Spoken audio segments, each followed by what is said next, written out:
Very good morning to everyone. Today I am here to give a PowerPoint presentation on the topic dimensioning. So this particular dimensioning topic is the session 4 of unit 1.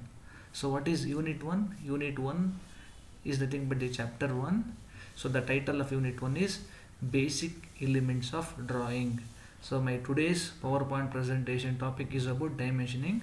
So it is the session 4 of unit 1 in the CAED course, that is computer aided engineering drawing. So this topic dimensioning is session 4 of unit 1 in the CAED course. So after the successful completion of this dimensioning topic, so what is the outcome which has to be achieved from the student's point of view? So after understanding these concepts in dimensioning, so what exactly it has to be achieved? What is the outcome of this particular topic? So the outcome is, so we should know the dimensioning methods, rules, and dimensioning common features in drawing. So this is the outcome. So we should know the dimensioning methods. So what are the elements of dimensioning? How exactly we need to dimension, and how exactly to dimension some of the common features like diameter, radius, length, etc. etc. So now let's move on to the syllabus of the unit 1. So these are the topics. Totally there are 7 topics. So since some of the topics are interlinked with each other, so totally the 7 topics, we have clubbed it as 6 sessions. So today I am doing a dimensioning topic. So in my previous PowerPoint presentation, so that is in session 3, so I covered the topics of representative fraction and scales. So in today's topic, so I will be starting, I will start the topic of dimensioning. So dimensioning is a little bigger topic when compared to representative fraction and scales. So representative, that is session 3, representative fraction and scales. Session 3 was a very short topic, but whereas dimensioning is somewhat bigger concept. So in dimensioning we are dividing it as two sessions. So first sessions I will be covering it today. Next, in dimensioning topic, so under this topic, so what are the various subtopics which will be covered during my presentation? Let us list it out one by one. The first topic which I will be discussing in the dimensioning topic is elements of dimensioning.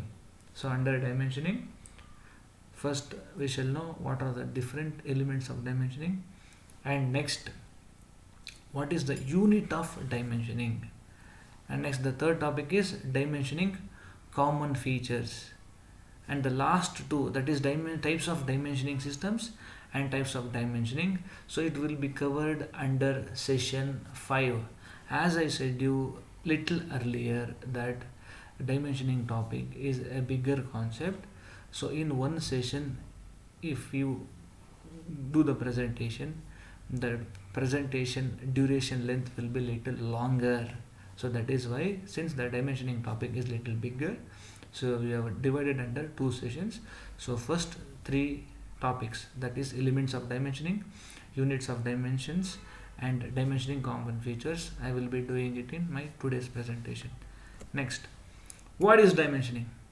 So before I define the word dimensioning, so let me I will start with some introduction. See, right from our school days, that is right from the first standard till 10th standard, we have done lots and lots of drawings. So once the drawing is completed, what exactly we need to do? Drawing is completed. Next ಏನು ಮಾಡಬೇಕು ನಾವು? ಏನು ಮಾಡ್ತೀವಿ? ನೀಟಾಗಿ drawing ಮಾಡಿದ್ದಾಯಿತು, ಅಂದರೆ ಚಿತ್ರ ಬಿಡಿಸಿದ್ದಾಯಿತು, sketch ಬಿಡಿಸಿದ್ದಾಯಿತು, figure ಬಿಡಿಸಿದ್ದಾಯಿತು. Next ಏನು ಮಾಡಬೇಕು ನಾವು? ನೆಕ್ಸ್ಟ್ ಏನು ಮಾಡ್ತೀರಿ? We will go and label each part. ಇವಾಗ ಯಾವುದೋ ಒಂದು ಡ್ರಾಯಿಂಗ್ ಅಂದರೆ ಅದರಲ್ಲಿ ಒಂದು 4-5 ಪಾರ್ಟ್ ಇರುತ್ತೆ, ಅಥವಾ ಒಂದು 10 ಪಾರ್ಟ್ ಇರ್ಬೋದು. ಪ್ರತಿಯೊಂದು ಪಾರ್ಟ್ನು ನಾವು ಹೋಗಿ ಲೇಬಲ್ ಮಾಡ್ತೀವಲ್ಲ, ಲೇಬಲ್ ಮಾಡಲೇಬೇಕು. ಲೇಬಲ್ ಮಾಡಿಲ್ಲ ಅಂದರೆ ಆ ಒಂದು ಡ್ರಾಯಿಂಗ್ ಇನ್ಕಂಪ್ಲೀಟ್ ಆಗುತ್ತೆ. ಸೊ ಲೇಬಲ್ ಮಾಡ್ತೀವಿ. ಸ್ಕೂಲ್ ಡೇಸಲ್ಲಿ 10ನೇ ಕ್ಲಾಸ್ವರೆಗೂ ಸಾಕಷ್ಟು ಡ್ರಾಯಿಂಗ್ಗಳನ್ನ ನಾವು ಮಾಡಿದ್ದೀವಿ. ಸೊ ಏನಕ್ಕೆ ಇದನ್ನು ಹೇಳ್ತಾ ಇದ್ದೀನಿ ಅಂದರೆ, because this gives very much direct link to dimensioning concept. ನಾವು ಕಾಮನ್ ಇಂಗ್ಲೀಷಲ್ಲಿ ಅಂದರೆ ಕಾಮನ್ ಲ್ಯಾಂಗ್ವೇಜಲ್ಲಿ ಅಥವಾ ಸಿಂಪಲ್ ಲ್ಯಾಂಗ್ವೇಜಲ್ಲಿ ಲೇಬಲಿಂಗ್ ಅಂತ ಕರಿತೀವಲ್ವ, ಒಂದು ಡ್ರಾಯಿಂಗ್ ಮಾಡಿದ್ದಾದಮೇಲೆ ನಾವು ಲೇಬಲ್ ಮಾಡಬೇಕು, ಪ್ರತಿಯೊಂದು ಪಾರ್ಟ್ನು ನಾವು ಲೇಬಲ್ ಮಾಡಬೇಕು. ಸೊ ಡೈಮೆನ್ಷನಿಂಗ್ ಅಂದರೆ ಏನು? ಡೈಮೆನ್ಷನಿಂಗ್ ಅಂದರೆ ಲೇಬಲಿಂಗ್. ನೋಡಿ, ಡೈಮೆನ್ಷನಿಂಗ್ ನಾವು ಇಂಜಿನಿಯರಿಂಗ್ ಡ್ರಾಯಿಂಗ್ ಅಂದರೆ ಟೆಕ್ನಿಕಲ್ ಟರ್ಮ್ಸಲ್ಲಿ ಡಿಪ್ಲೊಮಾ ಪ್ರೋಗ್ರಾಮಲ್ಲಿ we are use, this is technical education ಆಗಿರೋದ್ರಿಂದ for most of the things are most of the topics we use technical words. So dimension simple ವರ್ಡ್ಸಲ್ಲಿ ಹೇಳಬೇಕು ಅಂದರೆ dimensioning is nothing but labelling. So ಇದು simple definition, simple ಇಂಗ್ಲೀಷಲ್ಲಿ common ಲ್ಯಾಂಗ್ವೇಜಲ್ಲಿ dimensioning ಅಂದರೆ labelling. Exact definition ಏನಿದೆ ಅಂತ short ವೈಲಲ್ಲಿ ನಾನು ಡಿಫೈನ್ ಮಾಡ್ತೀನಿ. ಸೊ ಡೈಮೆನ್ಷನಿಂಗ್ ಅಂದರೆ ಸಿಂಪಲ್ ಇಂಗ್ಲೀಷಲ್ಲಿ ಹೇಳಬೇಕು ಅಂದರೆ ಇಟ್ ಈಸ್ ಲೇಬಲಿಂಗ್. ಸರಿನಾ? So with this brief introduction now I will move on to the topic. So I am covering dimensioning topic. So dimensioning define ಮಾಡೋದಕ್ಕಿಂತ ಮುಂಚೆ ಡೈಮೆನ್ಷನ್ ಅಂದರೆ ಏನು ಅಂತ ತಿಳ್ಕೊಳ್ಳೋಣ. What is a dimension? Dimension is a numerical value, ಅಂದರೆ ಒಂದು number, numerical value. So I repeat once again, a dimension is a numerical value expressed in appropriate units of measurement and used to define the size. ಸೈಜ್ನ define ಮಾಡೋಕ್ಕಿರ್ಬೋದು, ಅಥವಾ ಲೊಕೇಶನ್ಗಿರ್ಬೋದು, ಅಥವಾ ಓರಿಯೆಂಟೇಷನ್ಗಿರ್ಬೋದು, ಅಥವಾ form or any geometric characteristics of a part. So ಆ dimension is a numerical value, ಅಂದರೆ ಒಂದು ನಂಬರ್, ಅದಕ್ಕೊಂದು ಯೂನಿಟ್ ಅಂತ ಇರುತ್ತೆ. ಫಾರ್ ಎಕ್ಸಾಂಪಲ್, ಇವಾಗ ಇಲ್ಲೊಂದು ಕಾಂಪೊನೆಂಟ್ ಇದೆ ನೋಡಿ, ಒಂದು ಕಾಂಪೊನೆಂಟ್ ಇದೆ, ಅದರದ್ದು ಕಾಂಪೊನೆಂಟ್, ಈ ಕಾಂಪೊನೆಂಟ್ ಇದೆ ನೋಡಿ, ಈ ಕಾಂಪೊನೆಂಟ್ ಇದೆಯಲ್ಲ, ಇದರದ್ದು ಡ್ರಾಯಿಂಗ್ ಮಾಡಿದ್ದಾರೆ, ಫ್ರಂಟ್ ವ್ಯೂ ಡ್ರಾಯಿಂಗ್ ಮಾಡಿದ್ದಾರೆ. ಫ್ರಂಟ್ ವ್ಯೂ ಅಂದರೆ ಏನು, ಟಾಪ್ ವ್ಯೂ ಅಂದರೆ ಏನು, ಅದನ್ನೆಲ್ಲ ನಿಮಗೆ ಮುಂದಿನ ಯೂನಿಟ್ಸ್ಗಳಲ್ಲಿ ನಾವು ಮಾಡ್ತಾ ಹೋಗ್ತೀವಿ. ಸೊ ಸದ್ಯಕ್ಕೆ ಇದು ಫ್ರಂಟ್ ವ್ಯೂ ಅಂತ ತಿಳ್ಕೊಂಡಿರಿ. ಈ ಒಂದು ಕಾಂಪೊನೆಂಟ್ದು ಫ್ರಂಟ್ ವ್ಯೂ ಇದು. What is the height of the component? 1. So 1 ಅದು 1 mm ಅಥವಾ 1 ಸೆಂಟಿಮೀಟರ ಅಥವಾ 1 ಮೀಟರ? ನೋಡಿ, ಅದನ್ನು ನಾವು ಡಿಫೈನ್ ಮಾಡಿಲ್ಲ ಇಲ್ಲಿ. So it is not defined. So dimension ಅಂದರೆ ಏನು? ನಂಬರ್, ಅದಕ್ಕೊಂದು ಯೂನಿಟ್ ಅಂತ ಇರಬೇಕು. So for example units. So which is the common unit of dimensioning? Unit ಯಾವುದು ಯೂಸ್ ಮಾಡ್ತೀವಿ ನಾವು ಡೈಮೆನ್ಷನಿಂಗ್ಗೆ ಅಂತಂದರೆ mm. ಸೊ ಇಂಜಿನಿಯರಿಂಗ್ ಡ್ರಾಯಿಂಗಲ್ಲಿ ಅರ್ಥ ಮಾಡ್ಕೊಂಬಿಡಿ, ಯಾವುದೇ ಚಾಪ್ಟರ್ ಇರ್ಬೋದು, ಅದು ಯೂನಿಟ್ 1 ಇರ್ಬೋದು ಅಥವಾ ಯೂನಿಟ್ 5 ಇರ್ಬೋದು, ಅಥವಾ any unit in engineering drawing ಅಥವಾ in graphics, compulsorily we use mm. mm is the unit of dimensioning. ನೋಡಿ, ಇವಾಗ ಈ ಫಿಗರಲ್ಲಿ 1 ಅಂತ ಮಾಡಿದ್ದೀವಲ್ವ, 1 ಈಸ್ ನಥಿಂಗ್ ಬಟ್ 1 mm ಅಂತ ಅರ್ಥ. ಇದು ಈ 1 mm ಕಮ್ಮಿ ಅಂತ ಅನಿಸ್ಬೋದು ನಿಮಗೆ, ಕಮ್ಮಿ ಜಾಸ್ತಿ ಅದ್ರ ಬಗ್ಗೆ ತಲೆ ಕೆಡಿಸ್ಕೊಳೋದು ಬೇಡ ಸದ್ಯಕ್ಕೆ. ಸೊ ಡೈಮೆನ್ಷನ್ ಅಂದರೆ it is a numerical value, it will have certain unit. ಅಂದರೆ ನಾವು ಇಲ್ಲಿ ಇವಾಗಷ್ಟು ಹೇಳಿದೆ ನೋಡಿ, ಅಪ್ರಾಪ್ರೇಟ್ ಯೂನಿಟ್ಸಲ್ಲಿ ಎಕ್ಸ್ಪ್ರೆಸ್ ಮಾಡಿರ್ತೀವಿ. ಅದು ಸೈಜ್ ಇರ್ಬೋದು, ಲೊಕೇಶನ್ ಇರ್ಬೋದು, ಓರಿಯೆಂಟೇಷನ್ ಇರ್ಬೋದು, ಅಥವಾ ಯಾವುದೋ ಜಾಮೆಟ್ರಿಕ್ ಕ್ಯಾರೆಕ್ಟರಿಸ್ಟಿಕ್, ರೇಡಿಯಸ್ ಇರ್ಬೋದು, ಡಯಾಮೀಟರ್ ಇರ್ಬೋದು, ಯಾವುದನ್ನೋ ತೋರಿಸ್ತಾ ಇರುತ್ತೆ. ಡೈಮೆನ್ಷನ್ ಅಂದರೆ it is a numerical value. So in this drawing ನೋಡಿ, ಇಲ್ಲಿ 1 ಇದೆಯಲ್ಲ, ಇದು ಡೈಮೆನ್ಷನ್ ಅಂದರೆ ನಂಬರ್, ನ್ಯೂಮರಿಕಲ್ ವ್ಯಾಲ್ಯೂ ಅಥವಾ ನ್ಯೂಮರಿಕಲ್ ಡೈಮೆನ್ಷನ್ ಫಿಗರ್ ಅಂತಲೂ ಕರೀಬೋದು. ನೋಡಿ 0.75, ಇದು ಅಷ್ಟೇ ಡೈಮೆನ್ಷನ್. ಏನು ಮೆನ್ಷನ್ ನೋಡಿ, ಡ್ರಾಯಿಂಗಲ್ಲಿ ಯಾವುದೇ ಥರ mm ಆಗಲಿ, ಸೆಂಟಿಮೀಟರ್ ಆಗಲಿ, ಮೀಟರ್ ಆಗಲಿ ನಾವು ಮೆನ್ಷನ್ ಮಾಡೋಂಗಿಲ್ಲ. ಅಂಡರ್ಸ್ಟುಡ್. ಇವಾಗ 1 ಅಂದರೆ 1 mm ಅಂಡರ್ಸ್ಟುಡ್. ಅದು 0.75 ಅಂದರೆ 0.75 mm, ಅದು 1.5 ಅಂದರೆ 1.5 mm, 2 ಅಂದರೆ 2 mm. So that is dimension. So now we have learnt what is dimension. Now let us define what is dimensioning. So what is dimensioning? Dimensioning ಅಂದರೆ simple ವರ್ಡ್ಸಲ್ಲಿ ಹೇಳ್ಬಿಟ್ಟಿದ್ದೀನಿ ಈಗಾಗಲೇ ನಾನು. ಡೈಮೆನ್ಷನಿಂಗ್ ಅಂದರೆ label ಮಾಡೋದು. ನೋಡಿ, ಇವಾಗ ಈ ಫಿಗರ್ದು ಡ್ರಾಯಿಂಗ್ ಮಾಡಿದ್ದೀವಿ. ಇಲ್ಲಿ ಬರೀ ಡ್ರಾಯಿಂಗ್ ಮಾಡಿಬಿಟ್ರೆ ಸಾಲದು.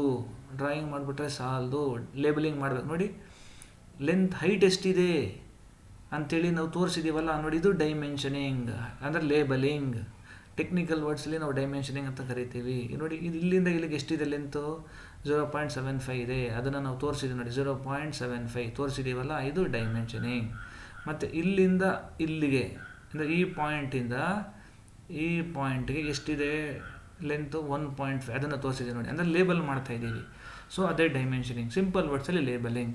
ಟೆಕ್ನಿಕಲ್ ವರ್ಡ್ಸಲ್ಲಿ ಯಾವ ಥರ ಡಿಫೈನ್ ಆಗಿದೆ ಇಂಜಿನಿಯರಿಂಗ್ ಡ್ರಾಯಿಂಗಲ್ಲಿ ಅಂದರೆ, dimensioning is indicating the sizes of the object. ಅಂದರೆ ಪ್ರತಿಯೊಂದು ಲೆಂತ್ ಇಷ್ಟಿದೆ, ಹೈಟ್ ಇಷ್ಟಿದೆ, ಆ್ಯಂಗಲ್ ಇಷ್ಟಿದೆ, ಪ್ರತಿಯೊಂದನ್ನು ಇಂಡಿಕೇಟ್ ಮಾಡಬೇಕು ಡೈಮೆನ್ಷನಿಂಗಲ್ಲಿ. ಬರೀ ಸೈಜೇ ಅಲ್ಲ ನೋಡಿ, not only size and other details essential for its construction. ನೋಡಿ ಸದ್ಯಕ್ಕೆ ಲೇಬಲಿಂಗ್ ಮಾತ್ರ ಆಗಿದೆ. ಈ ಒಂದು ಮೆಟೀರಿಯಲ್ಲು ಅಂದರೆ ಈ ಕಾಂಪೊನೆಂಟ್ ಮಾಡಿದಾರಲ್ಲ, ಯಾವ ಮೆಟೀರಿಯಲ್ ಮಾಡಿದ್ದಾರೆ, ಅದು ಕ್ಯಾಸ್ಟ್ ಐರನ್ನ ಅಥವಾ ಫಸ್ಟ್ ಆಫ್ ಆಲ್ ಜನರಲಾಗಿ ಮೆಟಲ್ಲ ಅಥವಾ ಪ್ಲಾಸ್ಟಿಕ್ಕ ಅಥವಾ ವುಡ್, ಯಾವ ಮೆಟೀರಿಯಲ್ ಯೂಸ್ ಮಾಡ್ತೀವಿ ಅದನ್ನು ಡೈಮೆನ್ಷನಿಂಗಲ್ಲಿ ತೋರಿಸಿರ್ತೀವಿ. ಮತ್ತು ಆ ಒಂದು ವುಡ್ಡು, ಈ ಒಂದು ಕಾಂಪೊನೆಂಟ್ ಯಾವ ಮ್ಯಾನುಫ್ಯಾಕ್ಚರಿಂಗಲ್ಲಿ ಮಾಡಿದ್ದೀವಿ, ಅಂದರೆ ಯಾವ ಥರ ಮ್ಯಾನುಫ್ಯಾಕ್ಚರ್ ಮಾಡಿದ್ದಾರೆ, ಮತ್ತು ಅದರದ್ದು ಫಂಕ್ಷನ್ ಏನು, ಅದರದ್ದು ಪ್ರಾಪರ್ಟೀಸ್ ಏನು, ಪ್ರತಿಯೊಂದು ತೋರಿಸಿರುತ್ತೆ. ಡೈಮೆನ್ಷನಿಂಗಲ್ಲಿ ಬರೀ ಸೈಜಸ್ ಮಾತ್ರ ಅಲ್ಲ, other essential details also will be shown. For example ಅದರದ್ದು ಕನ್ಸ್ಟ್ರಕ್ಷನ್ ಯಾವ ಮೆಥಡಲ್ಲಿ ಕನ್ಸ್ಟ್ರಕ್ಟ್ ಮಾಡಿದ್ದಾರೆ, ಮತ್ತು ಅದರದ್ದು ಫಂಕ್ಷನ್ ಏನು, ಅದನ್ನು ಪ್ರತಿಯೊಂದನ್ನು ನಾವು using lines, numeral, symbols, notes, ಇದನ್ನು using this we are representing ಅಲ್ವಾ, ಅದನ್ನು ನಾವು ಒಟ್ಟಾರೆ ಹೇಳಬೇಕಂದ್ರೆ ಡೈಮೆನ್ಷನಿಂಗ್ ಅಂತ ಕರಿತೀವಿ. So dimensioning is indicating the sizes of the object and other details essential for its construction and function. Using lines, using numerals and using numbers, using some symbols, using some notes. So using all this we are dimensioning. So dimensioning ಅಂದರೆ ಅರ್ಥ ಮಾಡ್ಕೊಳ್ಳಿ, size ಮಾತ್ರ ತೋರಿಸಲ್ಲ, ಯಾವ ಮೆಟೀರಿಯಲಲ್ಲಿ ಇದೆ ಮಾಡಿದ್ದಾರೆ ಆ ಒಂದು ಕಾಂಪೊನೆಂಟ್ನ ಅದು ತೋರಿಸಿರ್ತಾರೆ. ಪ್ಲಾಸ್ಟಿಕ್ಕಾ, ಮೆಟಲ್ ಅದು ಯಾವ ಮೆಟಲ್ಲು, ಫೆರಸ್ ಮೆಟಲ್ಲ, ನಾನ್ ಫೆರಸ್ ಮೆಟಲ್ಲ, ಮತ್ತು ಯಾವ ಮೆಟೀರಿಯಲ್ ಯಾವ ಕನ್ಸ್ಟ್ರಕ್ಷನಲ್ಲಿ ಯೂಸ್ ಮಾಡಿದ್ದಾರೆ, ಯಾವ ಥರ ಮ್ಯಾನುಫ್ಯಾಕ್ಚರ್ ಮಾಡಿದ್ದಾರೆ, ಅದರದ್ದು ಎಕ್ಸಾಂಪಲ್ ಕೊಡಬೇಕಲ್ಲಿ. ಸೊ ಪ್ರತಿಯೊಂದೂ ಅಂದರೆ ಎಲ್ಲ ಡೀಟೇಲ್ಸ್ನೂ ತೋರಿಸ್ಕೊಡ್ತೀವಲ್ಲ, ಬರೀ ಡ್ರಾಯಿಂಗ್ ಜೊತೆಗೆ all other additional details what all we are showing, that is nothing but dimensioning. So next I have moved on to the next slide. The next slide is elements of dimensioning. Dimensioning ಅಂದರೆ ಈಗಷ್ಟೇ ನೋಡಿದ್ವಿ, ಏನೇನು ನೋಡಿದ್ವಿ, ಸೈಜಸ್ನ ತೋರಿಸ್ಬೇಕು, ಯಾವ ಮೆಟೀರಿಯಲಲ್ಲಿ ಮಾಡಿದ್ದಾರೆ ಅಂತ ತೋರಿಸ್ಬೇಕು, ಕನ್ಸ್ಟ್ರಕ್ಷನ್ ತೋರಿಸ್ಬೇಕು. ಇವಾಗ ಸದ್ಯಕ್ಕೆ ಫ್ರಮ್ ಸ್ಟೂಡೆಂಟ್ಸ್ ಪರ್ಸ್ಪೆಕ್ಟಿವ್ ಸೈಜಸ್ನ ಹೇಗೆ ಡೈಮೆನ್ಷನ್ ಮಾಡೋದು, that is very important. Because we are not manufacturing any material. ಇದು ಮೆಷಿನ್ ಡ್ರಾಯಿಂಗ್ ಅಲ್ಲ, ಆ್ಯಕ್ಚುಲಿ ಇದು basics, engineering drawing basic drawing ನೀವು ಮಾಡ್ತಾ ಇರೋದು. ಪ್ರತಿಯೊಂದು ಡ್ರಾಯಿಂಗ್ದು ಪ್ರತಿಯೊಂದು ಲೆಂತ್ ಇರ್ಬೋದು, ವಿಡ್ತ್ ಇರ್ಬೋದು, ಆ್ಯಂಗಲ್ ಇರ್ಬೋದು, ಪ್ರತಿಯೊಂದರದ್ದು ಸೈಜಸ್ನ ನಾವು ತೋರಿಸ್ಕೊಡ್ತೀವಿ. So we are showing the sizes, we are concentrating mainly on the sizes, not on the additional details. Just now I had said you, in dimensioning not only sizes will be dimensioned, even the material, which type of construction it is used, and that metal where it is used, and what is the name of the component, everything will be shown. But from students' point of view, as a basics, so what all will be shown, that we are concentrating mainly on the sizes. So what are the elements of dimensioning? First one, there are five elements, 5 to 6 elements. First one, extension lines. So extension lines is the first element of dimensioning. Dimension lines is the second element. Third one is dimension numbers. Fourth one is leader lines. And next one is arrowheads. Arrowheads is the main important one. And lastly, nodes. I have interchanged actually. Purposefully I have kept the arrowheads at the last, because sometimes nodes are very much important. Nodes. Using leader lines, we write some nodes. As I said you, we will write sometimes which material it is made up of, which method of construction it is used. So that is for, there will be some nodes also. Nodes means some headings, subheadings will be there. So what are the elements of dimensioning? There are 5 to 6 elements. Extension lines. For each element I will explain in the coming slides. One by one I will take and I will explain all the elements. So in very brief, what is extension line? What is extension line? It indicates the location on the object's features that are dimensioned. Extension line indicates the location. ಯಾವುದನ್ನು ನಾವು dimension ಮಾಡಬೇಕು, ಅದರ location ಹತ್ರ ಇಂದ ಬರುತ್ತೆ extension lines. For example ಇಲ್ಲಿ ತೋರಿಸ್ಕೊಡ್ತೀನಿ ನೋಡಿ, ಡೀಟೇಲಾಗಿ ಇನ್ನೊಂದ್ಸಲ ಮತ್ತೆ ಎಕ್ಸ್ಪ್ಲೇನ್ ಮಾಡ್ತೀನಿ.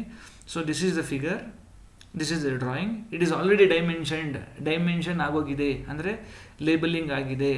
ಇವಾಗ ನೋಡಿ, ಈ ಪಾಯಿಂಟಿಂದ ಈ ಪಾಯಿಂಟ್ಗೆ ಅಂದರೆ ಇಲ್ಲಿಗೆ ಎಷ್ಟಿದೆ, ಇದು ಬಿಡ್ತು ಎಷ್ಟಿದೆ, ಲೆಂತು 20 ಇದೆ, ಸರಿನಾ? ಓಕೆ ನೋಡಿ, ಈ ಎರಡು ಲೈನ್ಸ್ ಎಕ್ಸ್ಟೆನ್ಷನ್ಸ್ ಯಾವುದು ಗೊತ್ತಾ? ಈ ಪಾಯಿಂಟ್ ಇದೆ, ಇದೇ ಸ್ಟಾರ್ಟಿಂಗ್ ಪಾಯಿಂಟ್ ಅಲ್ಲ, ಇಲ್ಲಿಂದ ಒಂದು ಎಕ್ಸ್ಟೆನ್ಷನ್ ಏನು ಹೇಳ್ಕೊಂಡಿದ್ದೀವಿ ನೋಡಿ ಮೇಲಕ್ಕೆ, ಮತ್ತು ಅದೇ ಥರ ಈ ಪಾಯಿಂಟಿಂದ ಒಂದು ಎಕ್ಸ್ಟೆನ್ಷನ್ ಲೈನ್ ಹೇಳ್ಕೊಂಡಿದ್ದೀವಿ ನೋಡಿ ಮೇಲಕ್ಕೆ. ನೋಡಿ ಇದು ಎಕ್ಸ್ಟೆನ್ಷನ್ ಲೈನ್, ಇದು ಎಕ್ಸ್ಟೆನ್ಷನ್ ಲೈನ್. ಮತ್ತೆ ಡೀಟೇಲಾಗಿ ನಾನು ಎಕ್ಸ್ಪ್ಲೇನ್ ಮಾಡ್ತೀನಿ. ಇದು ಎಕ್ಸ್ಟೆನ್ಷನ್ ಲೈನ್ ಅಂದರೆ ಈ ಪಾರ್ಟ್ನ ನಾವು ಡೈಮೆನ್ಷನ್ ಅಂದರೆ ಲೊಕೇಶನ್, ಈ ಪಾರ್ಟ್ನ ನಾವು ಡೈಮೆನ್ಷನ್ ಮಾಡಬೇಕು. ಇವಾಗ ಆ ಸ್ಟಾರ್ಟಿಂಗ್ ಪಾಯಿಂಟಲ್ಲಿ ಒಂದು ಲೈನು ಪರ್ಪೆಂಡಿಕ್ಯುಲರ್ ಲೈನ್ ನೋಡಿ 90 ಡಿಗ್ರಿ ಇದೆ. ನೋಡಿ ಆ್ಯಂಗಲ್ ಎಷ್ಟಿದೆ? 90 ಡಿಗ್ರಿ ಇದೆ. So extension lines are the projection lines ಅಂತಲೂ ಕರೀಬೋದು. Extension line is also known as projection lines. Extension lines are the lines drawn at 90 degree to the portion where it has to be dimension. ಇದು extension line. Next dimension lines ಅಂದರೆ ಏನು? It indicates the direction and the extent of dimension. ಅಂದರೆ ಇವಾಗ ನೋಡಿ, ಇದನ್ನು ನಾವು dimension ಮಾಡ್ತಾ ಇದ್ದೀವಲ್ಲ, ಎಷ್ಟಿದೆ ಅದರ ಎಕ್ಸ್ಟೆಂಟು ಅಂದರೆ ಇಲ್ಲಿಂದ ಇಲ್ಲಿಗೆ ಲೆಂತ್ ಎಷ್ಟಿದೆ ಅಂತ ತೋರಿಸ್ಕೊಡುತ್ತೆ. ಯಾವುದು ಡೈಮೆನ್ಷನ್ ಲೈನ್ ಯಾವುದು? ಇವಾಗ this is the dimension line. ನೋಡಿ this is the dimension line. ನೋಡಿ ಎಕ್ಸ್ಟೆನ್ಷನ್ ಲೈನ್ ಆಲ್ರೆಡಿ ಬರ್ತಿದ್ದೀವಿ.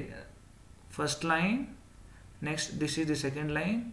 These two vertical lines are the extension lines. Just now I had said you, extension lines are the lines which are drawn at 90 degree to the object or to the location where you are dimensioning. Now dimension line shows what is the direction and the extent. ಅಂದರೆ from this point to this point what is the length ಅದನ್ನು ತೋರಿಸ್ಕೊಡ್ತೇವೆ ನೋಡಿ. this is the dimension line. Dimension line always it will be parallel to the line to which you are dimensioning. ನೋಡಿ ಯಾವ ಲೈನ್ಗೆ ನೀವು dimension ಮಾಡ್ತಾ ಇದ್ದೀರಲ್ಲ ಅದಕ್ಕೆ parallel ಆಗಿರುತ್ತೆ dimension line. So here the dimension line, year it is horizontal. ನೋಡಿ ಇದು ಲೈನ್, ಇದೇ ಡೈಮೆನ್ಷನ್ ಲೈನ್. ಡೈಮೆನ್ಷನ್ ಲೈನ್ ನೋಡಿ ಎಡಗಡೆ ಒಂದು ಆರೋ ಮಾರ್ಕ್ ಇದೆ ಅಂದರೆ ಎಲ್ಲಿ ಶುರುವಾಯಿತು, ಮತ್ತು ಬಲಗಡೆನೂ ಒಂದು ಆರೋ ಮಾರ್ಕ್ ಇದೆ ಎಲ್ಲಿ ಎಂಡ್ ಆಯಿತು ಅಂದರೆ ಎಲ್ಲಿಂದ ಎಲ್ಲಿ ತನಕ. ನೋಡಿ ಈ ಪಾಯಿಂಟಿಂದ ಈ ಪಾಯಿಂಟ್ ತನಕ ಎಷ್ಟಿದೆ? 20 ಇದೆ ಅಂತ ತೋರಿಸ್ತಾ ಇದೆ. So dimension line is a line which is parallel to the line which is to be dimensioned. ಎಷ್ಟು ಲೆಂತ್ ಇದೆ ಅಂತ ತೋರಿಸ್ಕೊಡುತ್ತೆ ಯೂಸಿಂಗ್ ಆ್ಯರೋಯಿಡ್ಸ್. ಡೈಮೆನ್ಷನ್ ಲೈನಲ್ಲಿ ಆ್ಯರೋಯಿಡ್ಸ್ ಕಂಪಲ್ಸರಿ. ಓಕೆನಾ? Next dimension number. ನೋಡಿ ಇಲ್ಲಿ 20 ನಾನು ಸ್ಟಾರ್ಟಿಂಗ್ ಹೇಳಿದೆ, ಡೈಮೆನ್ಷನಿಂಗ್ ಡಿಫೈನ್ ಮಾಡೋಕ್ಕೆ ಮುಂಚೆನೇ ಡೈಮೆನ್ಷನ್ನ ಡಿಫೈನ್ ಮಾಡಿದೆ. What is dimension? I have already defined. Dimension is a numerical value ಅಥವಾ ನ್ಯೂಮರಲ್ ಅಂದರೆ ಒಂದು ನಂಬರ್. ಸೊ ಇಲ್ಲಿ 20 ಅಂತ ತೋರಿಸಿದ್ದೀವಲ್ಲ, ಇಲ್ಲಿ 20 ಅಂತ ತೋರಿಸಿದ್ದೀನಲ್ಲ, 20 is the dimension number. Next leader lines. So leader lines, why it is used leader lines? ನೋಡಿ sometimes ಇವಾಗ ನೋಡಿ ಸರ್ಕಲ್ ಈ ಕಾಂಪೊನೆಂಟ್ ಒಳಗಡೆ ಬಂದುಬಿಟ್ಟಿದೆ. ಇವಾಗ ಒಳಗಡೆ ಹೆಂಗೆ ಡೈಮೆನ್ಷನ್ ಮಾಡೋದು? ಒಳಗಡೆ ಯಾವಾಗಲೂ ಫಿಗರ್ ಒಳಗಡೆ ಡೈಮೆನ್ಷನಿಂಗ್ ಮಾಡೋ ಹಾಗಿಲ್ಲ. There is a very very important note. All of you listen very carefully. Any dimensioning you will be outside the figure. Most of the times we should avoid dimensioning ಅಂದರೆ labelling. Figure ಒಳಗಡೆ label ಮಾಡೋದನ್ನು avoid ಮಾಡಬೇಕು. ಯಾವಾಗಲೂ ಫಿಗರಿಂದ ಆಚೆಗಡೆನೇ ತಂದು dimension ಮಾಡಿರಬೇಕು. ನೋಡಿ ಇವಾಗ ಇಲ್ಲಿ ಒಳಗಡೆ ಸರ್ಕಲ್ ಇದೆ. So there is a circle inside this drawing. So ಅವು ಎಕ್ಸಾಕ್ಟ್ಲಿ ಟು ಡೈಮೆನ್ಷನ್. ಇದರದ್ದು ಡಯಾಮೀಟರ್ ಎಷ್ಟಿದೆ ಅಂತ ಹೇಗೆ ತೋರಿಸೋದು? ಫಿಗರ್ ಒಳಗಡೆ ಡೈಮೆನ್ಷನಿಂಗ್ ಮಾಡೋಂಗಿಲ್ಲ. ಸೊ ಒಂದು inclined line. So leader line is nothing but a line which is inclined at an angle. So now see I have drawn a line at an angle, then I am making it horizontal. So this line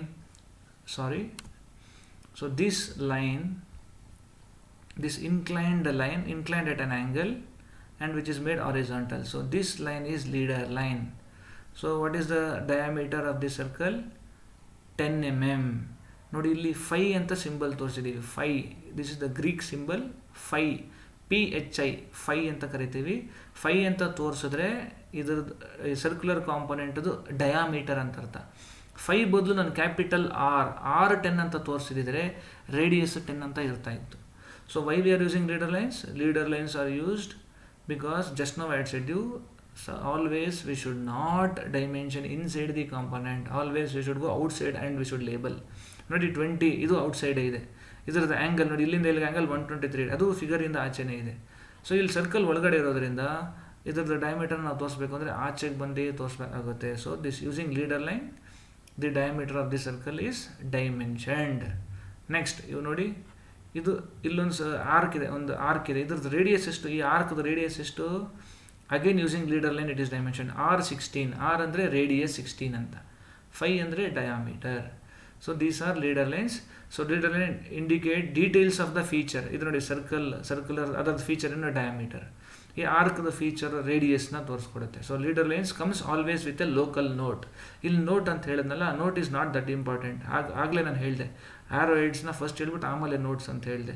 ಇವಾಗ leader line ಜೊತೆ ಒಂದು note ಬರುತ್ತೆ ನೋಡಿ, 510 ಅಂದರೆ ಏನು? 5 ಅಂದರೆ ಅದು ಹೇಳಬೇಕು ನಾವು ಡಯಾಮೀಟರ್ 10 ಅಂತ. ಇಲ್ಲಿ ಇದು R16, ರೇಡಿಯಸ್ 16. ಸಮ್ಟೈಮ್ಸ್ ಅಲ್ಲಿ ಕಾರ್ಡ್ ಅಂತ ತೋರಿಸ್ಬೇಕಾಗುತ್ತೆ, ಇನ್ನೇನೋ ಒಂದು ಬರೀಬೇಕಾಗುತ್ತೆ. Comes with a local note. Leader line always comes with a local note. ಮತ್ತು ಜನರಲಾಗಿ ಲೇಬಲ್ ಮಾಡೋಕ್ಕೂ ಕೂಡ ಲೀಡರ್ ಲೈನ್ಸ್ ಯೂಸ್ ಮಾಡ್ತೀವಿ. Next arrowheads. Arrowheads ಏನಕ್ಕೆ ಯೂಸ್ ಮಾಡ್ತೀವಿ? It is use to terminate the dimension line. ನೋಡಿ dimension line ಇದೆ ಅಲ್ವಾ, ಇಲ್ಲಿಂದ ಇಲ್ಲಿಗೆ ಟರ್ಮಿನೇಟ್. ನೋಡಿ ಇದೊಂದು ಎಂಡ್ ಪಾಯಿಂಟ್, ಡೈಮೆನ್ಷನ್ ಲೈನ್ದು ಎಂಡ್ ಪಾಯಿಂಟ್ ಇದು ಒಂದು ಎಂಡ್ ಪಾಯಿಂಟ್ ಡೈಮೆನ್ಷನ್ ಲೈನ್. ಅಂದರೆ ಎಂಡ್ ಟು ಎಂಡ್ ನಾವು ಆರೋ heads are use to terminate the dimension line, ಇಲ್ಲಿಂದ ಇಲ್ಲಿಗೆ. ಅವಾಗ ನಮಗೆ ಟೋಟಲ್ ಲೆಂತ್ ಗೊತ್ತಾಗುತ್ತೆ. These are the elements of dimensioning. I will explain in detail when I take one by one. Here itself I have explained. Once again I am going to explain the elements of dimensioning. Okay, first element is extension line. Just now I had said in the previous slide, extension line is also known as projection line. What is this extension line? All of you just note it down.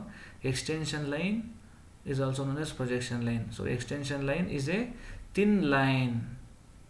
So we have already discussed in the previous sessions, there are so many types of lines: thick line, thin line, chain line. There are so many lines.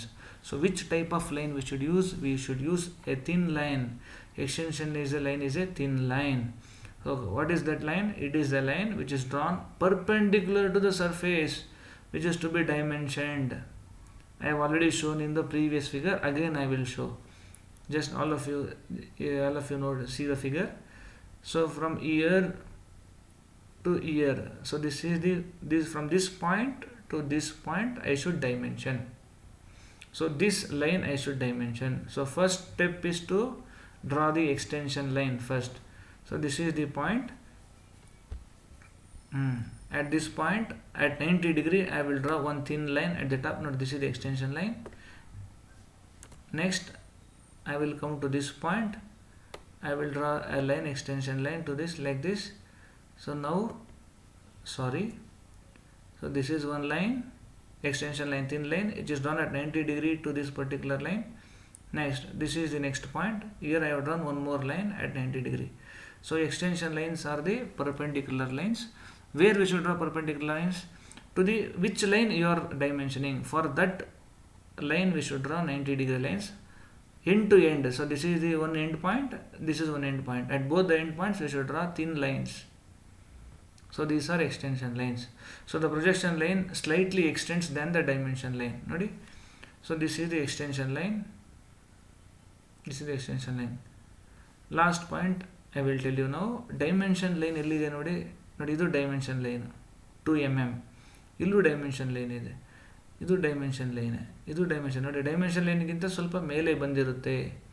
Dimension ಲೈನ್ಗಿಂತ ಸ್ವಲ್ಪ ಮೇಲೆ ಬಂದಿರುತ್ತೆ. ಯಾವುದು? Extension line ಅಂತ last ಪಾಯಿಂಟಲ್ಲಿ ಹೇಳ್ತಾ ಇರೋದು. The projection line slightly extends than the dimension line. Extension line ಅರ್ಥ ಆಯ್ತಲ್ವಾ? ಯಾವುದು? Extension line is a thin line. First point, extension line is a thin line. So where we should draw extension lines? To the which line your dimensioning. ಯಾವ ಲೈನ್ನ ನೀವು dimension ಮಾಡಬೇಕು ಅಂದ್ಕೊಂಡಿದ್ದೀರಲ್ಲ, ಅಂದರೆ label ಮಾಡಬೇಕು ಅಂದ್ಕೊಂಡಿದ್ದೀರಲ್ಲ, ಆ ಎಂಡ್ ಪಾಯಿಂಟ್ಸಿಂದ ಎಂಡಿಂದ ಎಂಡ್ಗೆ 90 ಡಿಗ್ರಿಗೆ 2 ಲೈನ್ಸ್ ಮೇಲೆ ಕೇಳ್ಕೊಂಡು ಹೋಗಬೇಕು. ಇವಾಗ ಫಿಗರ್ ನೋಡಿ, ಇಲ್ಲಿ ನೆಕ್ಸ್ಟ್ ಇವಾಗ ಇದು ಇಲ್ಲಿದೆ ನೋಡಿ, ಇದನ್ನು ಮಾಡಿದ್ವಲ್ಲ. ನೆಕ್ಸ್ಟ್ ಇವಾಗ ಇದನ್ನು ನಾವು ಡೈಮೆನ್ಷನ್ ಮಾಡಬೇಕು ಅಂದ್ಕೊಳ್ಳಿ. ಇದೇ ಒಂದು ಎಂಡ್ ಪಾಯಿಂಟ್, ಇದೇ ಎಂಡ್ ಪಾಯಿಂಟು, ನೆಕ್ಸ್ಟ್ ಇದೇ ಎಂಡ್ ಪಾಯಿಂಟು. ಇಲ್ಲೊಂದು ಲೈನ್ ಎಳಿತೀವಿ 90 ಡಿಗ್ರಿಗೆ, ಇಲ್ಲೊಂದು ಲೈನ್ ಎಳಿತೀವಿ 90 ಡಿಗ್ರಿಗೆ. ಸೊ ಇಲ್ಲಿಂದ ಇಲ್ಲಿ ನೋಡೋಣ, ಮತ್ತು ಇದೆಷ್ಟಿದೆ? ಇದು ಲೆಂತು 2 mm ಇದೆ. ನೆಕ್ಸ್ಟ್ ಅದಕ್ಕೆ ನಾವು ಡೈಮೆನ್ಷನ್ ಲೈನ್ ಬರಿತೀವಿ. ಇದನ್ನು ಆಲ್ರೆಡಿ ಹೇಳಿದ್ದೆ ನಾನು ಪ್ರೀವಿಯಸ್ಸಾಗಿ, ಮತ್ತೇನೊಂದು ಸಲ ಹೇಳ್ತಾ ಇದ್ದೀನಿ. ಸದ್ಯಕ್ಕೆ ನಾನು ಈ ಒಂದು ಸ್ಲೈಡಲ್ಲಿ ಎಕ್ಸ್ಟೆನ್ಷನ್ ಲೈನ್ ಬಗ್ಗೆ ಮಾತ್ರ ಹೇಳ್ತೀನಿ. Extension line is a thin line where we should draw extension line. To which line we are dimensioning? For that line we should draw perpendicular lines from end to end. So these are the extension lines.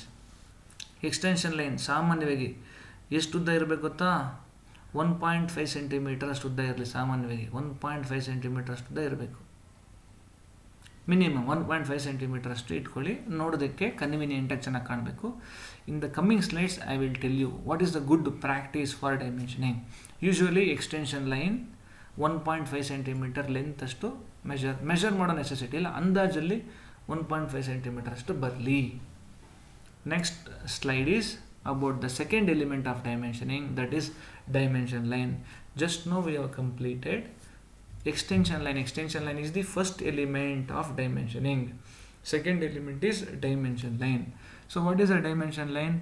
Dimension line il nodi. Dimension line is a continuous thin line. Dimension line is also a thin line with arrowheads. Dimension line is a line, it is a continuous line with arrowheads. ನೋಡಿ, ಇವಾಗ ಫಿಗರಲ್ಲಿ dimensioning ಆಗಿದೆ, ಯಾವ ಲೈನ್ಗೆ ಆರೋ heads ಇದೆಯಲ್ಲ ಅದೇ dimension line. ಮತ್ತು ಇನ್ನೊಂದು most important point, dimension line is a line which will be parallel to which you are dimensioning. For example ನೋಡಿ, ಇದನ್ನು ಡೈಮೆನ್ಷನ್ ಮಾಡಬೇಕು. ಫಸ್ಟ್ ಏನು ಮಾಡಬೇಕು? First step is to draw projection line ಅಥವಾ ಎಕ್ಸ್ಟೆನ್ಷನ್ ಲೈನ್. ಇದನ್ನು ನಾನು ಡೈಮೆನ್ಷನ್ ಮಾಡಬೇಕು. ನೋಡಿ, ಇದು ಎಂಡ್ ಪಾಯಿಂಟ್, ಒಂದು ಎಕ್ಸ್ಟೆನ್ಷನ್ ಲೈನ್ ಬರೀತೀನಿ 90 ಡಿಗ್ರಿಗೆ. Next this is the end point, ಇಲ್ಲೊಂದು ಎಕ್ಸ್ಟೆನ್ಷನ್ ಲೈನ್ ಬರೀತೀನಿ, perpendicular line. Next ಏನು ಮಾಡ್ತೀನಿ? Next step is to draw dimension line. Dimension line is a line which will be parallel to the line to which you are dimensioning. ನೋಡಿ, ಈ ಲೈನನ್ನು dimension ಮಾಡ್ತಾ ಇದ್ದೀನಿ, ಇದಕ್ಕೆ parallel ಆಗಿ ಇರಬೇಕು dimension line. So dimension line is a line, it is a thin line. First point, it is a thin line. So dimension line is a parallel line, it is parallel to a line to which we are dimensioning. ಮತ್ತು dimension ಲೈನಲ್ಲಿ ಆರೋ heads ಇರುತ್ತೆ, ಎಲ್ಲಿ ಶುರುವಾಯಿತು ಎಲ್ಲಿ end ಆಯಿತು ಅಂದರೆ end to end there will be arrow heads. ನೋಡಿ, ಇವಾಗ ಇಲ್ಲಿ ಡೈಮೆನ್ಷನ್ ಲೈನಲ್ಲಿ ಪ್ರತಿಯೊಂದು ನೋಡಿ, ಒಂದು ಗುಡ್ ಪ್ರಾಕ್ಟೀಸ್ ಇದೆ, ಒಂದು ಪುವರ್ ಪ್ರಾಕ್ಟೀಸ್ ಇದೆ. ನಾನು ಹೇಳಿದ್ನಲ್ವಾ, ನೋಡಿ ಆದಷ್ಟು ಒಂದು 1.5 ಸೆಂಟಿಮೀಟರ್ ಅಷ್ಟು ಲೆಂತ್ ಹೇಳ್ಕೊಳ್ಳಿ ಎಕ್ಸ್ಟೆನ್ಷನ್ ಲೈನ್ನ. ನೋಡಿ, ಇಲ್ಲಿ ಎಕ್ಸ್ಟೆನ್ಷನ್ ಲೈನ್ ತುಂಬ ಚಿಕ್ಕದು. ನೋಡಿ, ಪುವರ್ ಪ್ರಾಕ್ಟೀಸ್ ಗಮನಿಸಿ.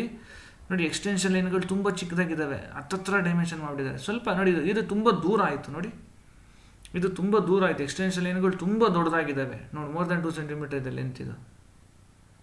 ಇಲ್ಲಿ ನೋಡಿ, ಚಿಕ್ಕದಾಗಿ ಚೌಕವಾಗಿದೆ. ನೋಡಿ, ಎಕ್ಸ್ಟೆನ್ಷನ್ ಲೈನ್ ಎಷ್ಟಿರಬೇಕು ಅಷ್ಟೇ ಇರಬೇಕು. ಅರ್ಥಾತ್ ಎಕ್ಸ್ಟೆನ್ಷನ್ ಲೈನ್ 1.5 ಸೆಂಟಿಮೀಟರ್ ಮಾಡ್ತೀವಿ ಸಾಮಾನ್ಯವಾಗಿ ಲೆಂತು. ಈ ಡೈಮೆನ್ಷನ್ ಲೈನ್ ಎಲ್ಲ ಮಾಡ್ತೀವಿ at a distance of 1 centimetre. ನೋಡಿ, ಇಲ್ಲಿಂದ ಈ ಗ್ಯಾಪ್ ಇದೆಯಲ್ಲ, ಈ ಗ್ಯಾಪು 1 ಸೆಂಟಿಮೀಟರ್ ಇರಲಿ, ಈ ಗ್ಯಾಪು 1 ಸೆಂಟಿಮೀಟರ್ ಇರಲಿ. At a distance of 1 centimetre draw a parallel line to the line to which you are dimensioning. ನೋಡಿ, ಈ ಲೈನ ಡೈಮೆನ್ಷನ್ ಮಾಡ್ತಾ ಇದ್ದೀವಿ, ಇದಕ್ಕೆ ಪ್ಯಾರಲಲ್ ಆಗಿ ನಾವು ಎಳಿಬೇಕು ವರ್ಟಿಕಲ್ ಲೈನ್, ಇಲ್ಲಿ ವರ್ಟಿಕಲ್ ಇರೋದ್ರಿಂದ. ಸೊ ಇದು ಡೈಮೆನ್ಷನ್ ಲೈನ್. ಡೈಮೆನ್ಷನ್ ಲೈನ್ ಈ ಗ್ಯಾಪ್ ಇದೆಯಲ್ಲ, ಇದು ಮಿನಿಮಮ್ 1 ಸೆಂಟಿಮೀಟರ್ ಇರಲಿ. ತುಂಬ ಕಮ್ಮಿ ಇದ್ರೂ ಚೆನ್ನಾಗಿ ಕಾಣಿಸಲ್ಲ, ನೋಡಿ ತುಂಬ ಜಾಸ್ತಿ ಇದ್ರೂ ಚೆನ್ನಾಗಿ ಕಾಣಿಸಲ್ಲ. This is the poor practice, this is very good practice. So always use good practice while dimensioning. So I repeat once again, dimension line is a thin line. So it is a line which is to be drawn parallel to the line which you are dimensioning, and dimension line has arrowheads. So arrowheads ಎಲ್ಲಿ ಶುರುವಾಯಿತು ಎಲ್ಲಿ end ಆಯಿತು ಅಂತ ತೋರಿಸ್ಕೊಡುತ್ತೆ. So dimension line ಎಷ್ಟು ಎಲ್ಲಿ ಬರೀಬೇಕು ಅಂದರೆ at a proper spacing ಇರಬೇಕು. Proper spacing are a good spacing is very much important. Next slide. So the third element of dimensioning is a dimension number. So dimension number is nothing but a numeral, a number. ನೋಡಿ, ಪ್ರತಿಯೊಂದು ಡೈಮೆನ್ಷನಿಂಗಲ್ಲಿ ಇಲ್ಲಿ ನೋಡಿ ಎರಡಿದೆ, good practice, poor practice. ಪ್ರತಿಯೊಂದು ಡೈಮೆನ್ಷನಿಂಗಲ್ಲೂ ನೋಡಿ dimension number ಬರೀಬೇಕು. ಇವಾಗ ನೋಡಿ, ಇದ್ರದ್ದು ಲೆಂತ್ ಎಷ್ಟಿದೆ, ಇದು ವರ್ಟಿಕಲ್ ಇರೋದ್ರಿಂದ ಹೈಟ್ ಅಂತ ಹೇಳ್ತೀನಿ. ಸೊ ಇದರದ್ದು ಹೈಟ್ ಎಷ್ಟಿದೆ, ಇಲ್ಲಿಂದ ಇಲ್ಲಿಗೆ ಎಷ್ಟಿದೆ ಹೈಟು? 30 mm. ನೋಡಿ, 30 mm ಅಂತ. ಸೊ ಡೈಮೆನ್ಷನ್ ನಂಬರ್ನ ಎಲ್ಲಿ ಬರೀಬೇಕು ನಾವು? ಡೈಮೆನ್ಷನ್ ಲೈನ್ ಮೇಲೆ ಬರೀಬೇಕು. ಡೈಮೆನ್ಷನ್ ಲೈನ್ ಮೇಲೆ ಬರೀಬೇಕು, ಕೆಳಗಡೆ ಬರೆಯೋಂಗಿಲ್ಲ. ಯಾವಾಗಲೂ ಯಾವ ಥರ ಬರೀಬೇಕು ಅಂದರೆ, ಮೇಲೆ ಕೆಳಗಡೆ ಅಂತ ಹೇಗೆ ಡಿಸೈಡ್ ಮಾಡೋದು ಅಂದರೆ, ಯಾವಾಗಲೂ ನಾವು ರೈಟ್ ಸೈಡಿಂದ ನೋಡ್ತಾ ಇದ್ದೀವಿ ಅಂತ ಅನ್ಕೋಬೇಕು. ಯಾವಾಗಲೂ ನಾವು ರೈಟ್ ಸೈಡಿಂದ ನೋಡ್ತಾ ಇದ್ದೀವಿ ಅಂದ್ಕೊಂಡು ಬರೀಬೇಕು. ಇವಾಗ ನೋಡಿ, ನಾನು ರೈಟ್ ಸೈಡಿಂದ ನೋಡಿದ್ರೆ ಇದು ಮೇಲ್ಗಡೆ, ಯಾವುದು ಇದು ಮೇಲ್ಗಡೆ. 30ನ ನಾನು ಲೈನ್ ಇಲ್ಲಿ ಬರ್ತದೆ, ಲೈನ್ ಕೆಳಗಡೆ ಆಗುತ್ತೆ. ಯಾಕಂದರೆ ನಾನು ರೈಟ್ ಸೈಡಿಂದ ನೋಡಿದಾಗ ಲೈನ್ ಮೇಲೆ ಅಂದರೆ ಈ ಕಡೆ ಬರಬೇಕು. So this is the correct practice of dimensioning. Line ಮೇಲೆ ಬರೀಬೇಕು, ಮತ್ತು ಲೈನಿಗೆ ಅಂಟಿಸಬಾರ್ದು. ಸ್ವಲ್ಪ ಮೈನ್ಯೂಟ್ ಗ್ಯಾಪ್ ಇರಲಿ, ಲೈನಿಗೆ ಅಂಟಿಸಬಾರ್ದು. ಹಾಗಂತೇಳಿ ನೋಡಿ, ಇಲ್ಲಿ ತುಂಬ ದೂರನೂ ಇರಬಾರ್ದು. ಲೈನ್ ಮೇಲೆ ಬರೀಬೇಕು ಅಂದರೆ ಒಂದು ಸ್ವಲ್ಪ ಸಣ್ಣ ಸ್ಪೇಸಿಂಗ್ ಇರಬೇಕು. ನೋಡಿ ಇಲ್ಲಿ ನೋಡಿ, ಲೈನ್ ಮೇಲೆ ಅಂದರೆ exactly on the line it self it is made. So this is poor practice. So dimension number is nothing but A numerical value. ಇದ್ರ ಬಗ್ಗೆ ನಾನು ಸ್ಟಾರ್ಟಿಂಗಲ್ಲಿ ಹೇಳಿದ್ದೀನಿ. So dimension number indicates what is the exact length. ನೋಡಿ ಇದು 30 mm ಇದೆ ಅಂತ ತೋರಿಸ್ಕೊಡುತ್ತೆ. ಇವಾಗ ಇದ್ರದ್ದು ಹೈಟ್ ಎಷ್ಟಿದೆ, 25 ಇದೆ. ಇಲ್ಲಿಂದ ಟಾಪ್ ಮೋಸ್ಟ್ ಇಲ್ಲಿಂದ ಇಲ್ಲಿ ತನಕ ಎಷ್ಟಿದೆ, 34 ಇದೆ ಅಂತ ತೋರಿಸ್ಕೊಡ್ತಾ ಇದೆ. ಸೊ ಆ ನಂಬರ್ ಇದೆಯಲ್ಲ, ಅದನ್ನು ನಾವು ಡೈಮೆನ್ಷನ್ ನಂಬರ್ ಅಂತ ಕರಿತೀವಿ, ಅಥವಾ ಡೈಮೆನ್ಷನ್ ಫಿಗರ್ ಅಂತಲೂ ಕರಿತೀವಿ. ಫಿಗರ್ ಅಂದರೂ ಒಂದೇ, ನಂಬರ್ ಅಂದರೂ ಒಂದೇ. ನೋಡಿ ಇಂಪಾರ್ಟೆಂಟ್ ಪಾಯಿಂಟ್ಸ್ ಒಂದ್ಸಲ ಹೇಳ್ತೀನಿ. Dimension number should be written very ಕ್ಲಿಯರಾಗಿ ಬರೀಬೇಕು. Dimension number should be easy to read from the drawing sheet. ನೋಡಿದ ತಕ್ಷಣ ಈಸಿಯಾಗಿ ರೀಡ್ ಆಗೋ ಥರ ಇರಬೇಕು. Follow good practice. ನೋಡಿ, follow good practice, avoid poor practice as shown in the example. Usually ನಾವು ಯಾವ ಪೆನ್ಸಿಲ್ ಯೂಸ್ ಮಾಡ್ತೀವಿ ಅಂದರೆ 2H ಅಥವಾ HB ಪೆನ್ಸಿಲ್ ಯೂಸ್ ಮಾಡ್ತೀವಿ. ನೋಡಿ ಡೈಮೆನ್ಷನ್ ನಂಬರ್ ಸಾಮಾನ್ಯವಾಗಿ ಬರೆಯೋದಕ್ಕೆ 2H ಅಥವಾ HB ಪೆನ್ಸಿಲ್ ಯೂಸ್ ಮಾಡ್ತೀವಿ. ನಾವು ಜನರಲ್ಲಾಗಿ ನಾವು ಪೆನ್ಸಿಲ್ನ ಚೇಂಜ್ ಮಾಡ್ತಾ ಹೋಗಲ್ಲ. As a students point of view ಹೇಳಬೇಕಂದ್ರೆ we are using a good quality pencil. So ನಾವು ಹೈಟ್ ಮೆಷರ್ ಮಾಡಿ ಏನು ಬರೆಯೋಕ್ಕಾಗಲ್ಲ. ಗುಡ್ ಪ್ರಾಕ್ಟೀಸ್, ನೋಡೋಕ್ಕೆ ಚೆನ್ನಾಗಿ ಕಾಣಬೇಕು, ಆ ಥರ ಬರೀಬೇಕು. ಲೈನ್ ಮೇಲ್ಗಡೆ ಸ್ವಲ್ಪ ಗ್ಯಾಪ್ ಇರೋ ಥರ ಬರೀರಿ ಡೈಮೆನ್ಷನ್ ನಂಬರ್ನ. ಎಕ್ಸಾಕ್ಟ್ ಆನ್ ದ ಲೈನ್ ಬರೀಬಾರ್ದು, ಸ್ವಲ್ಪ ಗ್ಯಾಪ್ ಇರಬೇಕು. ನೋಡಿ ಈ ಥರ ಗುಡ್ ಪ್ರಾಕ್ಟೀಸಲ್ಲಿ ಮಾಡಿದ್ದೀವಲ್ಲ ಆ ಥರ. ಇಲ್ಲಿ ನೋಡಿ ತುಂಬ ದೂರ ಇದೆ, ಇದನ್ನ ಅವಾಯ್ಡ್ ಮಾಡಬೇಕು. So in general what is a dimension number? Dimension number ಅಂದರೂ ಒಂದೇ, ಡೈಮೆನ್ಷನ್ ಫಿಗರ್ ಅಂದರೂ ಒಂದೇ. So it is a numerical value. It represents how much length, or it represents in general what is the exact size, ಅದನ್ನು ತೋರಿಸ್ಕೊಡುತ್ತೆ.